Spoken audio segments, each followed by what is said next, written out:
For as long as people have told stories, one belief has echoed louder than almost any other. If you work hard, you will become rich.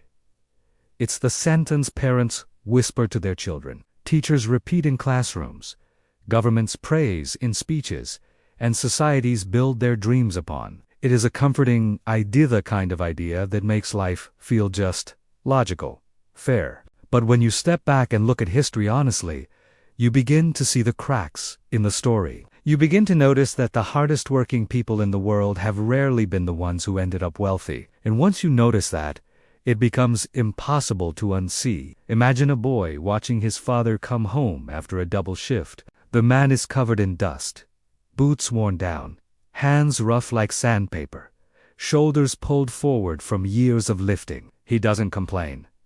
He doesn't slow down. He simply says, "Work hard, son. Life will reward you." The boy believes him so.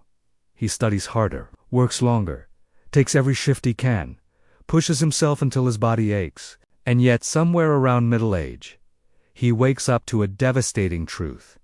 He has become exhausted, disciplined, responsible, but not wealthy. His effort kept the lights on, but it never opened the doors he dreamed about. And when he finally looks around, he sees he's not alone. The world is full of people who work relentlessly, sometimes heroically, and yet struggle to escape the gravity of financial survival. This is not a modern problem.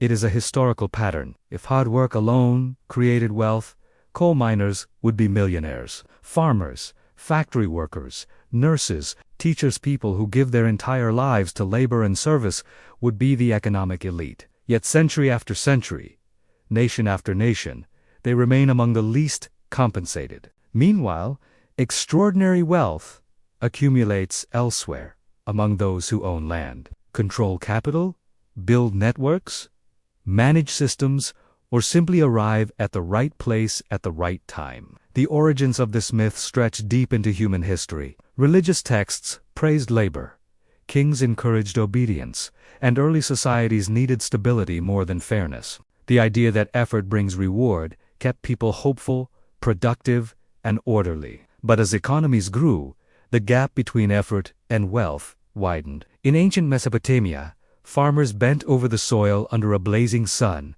but the surplus belonged to the temple. In feudal Europe, peasants worked until their bodies gave out, but ownership rested with the Lord.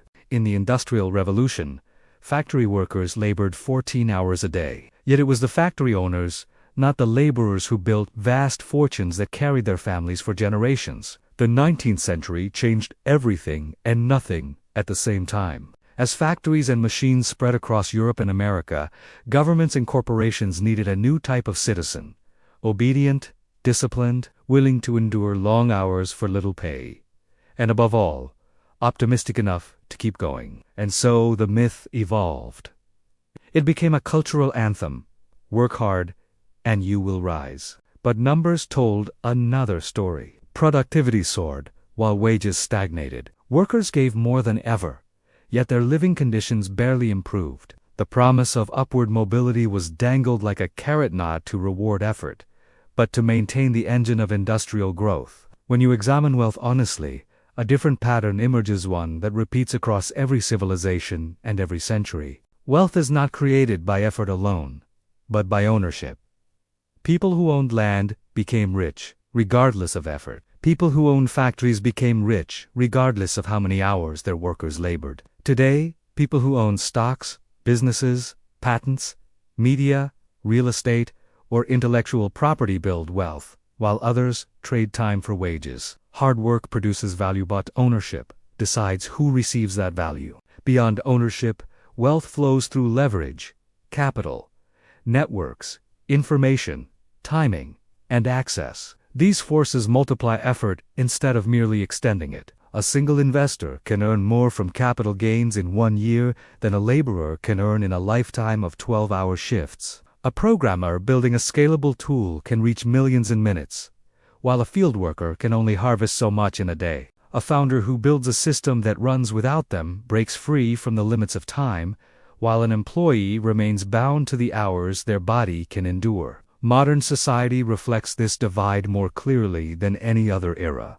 Teachers work hard but are rarely wealthy. Nurses work harder than almost anyone but wealth remains out of reach. Construction workers, miners, delivery drivers, farmers, cleaners, they are the backbone of civilization, but not the beneficiaries of its prosperity. Meanwhile, investors, entrepreneurs, finance, and innovators create or manage systems that scale beyond human limits. Those systems are where wealth accumulates. This truth is uncomfortable, which is precisely why the myth survives. The belief that hard work equals wealth is emotionally comforting. It preserves the illusion of fairness. It encourages effort. It keeps societies stable. And perhaps most painfully, it makes struggling individuals blame themselves instead of questioning the structure around them. I'm not working hard enough. I must be failing if I just push a little more. But effort alone cannot overcome structural boundaries, unequal opportunities, or the absence of leverage. And yet, this truth is not hopeless. Hard work remains essential, but it is the foundation, not the guarantee. Stability comes from effort. Progress comes from skill. Wealth comes from ownership, leverage, and opportunity. The moment you recognize this distinction, your life begins to change. You stop measuring success by exhaustion. You stop believing in the fairness of hours. You stop thinking effort alone will carry you to prosperity. You begin to look for leverage, assets, networks, timing, and systems. You start to understand how wealth is actually built not in sweat, but in structure. If this changed the way you see wealth and effort, consider subscribing to the Economic Rewind Vault, because understanding economic myths is the first step to escaping them. And in the next episode, we'll uncover another belief shaped by centuries of tradition and misunderstanding. College guarantees success. Is it true? Or is higher education the most expensive illusion of the modern world? The truth may surprise you. See you in the next Rewind.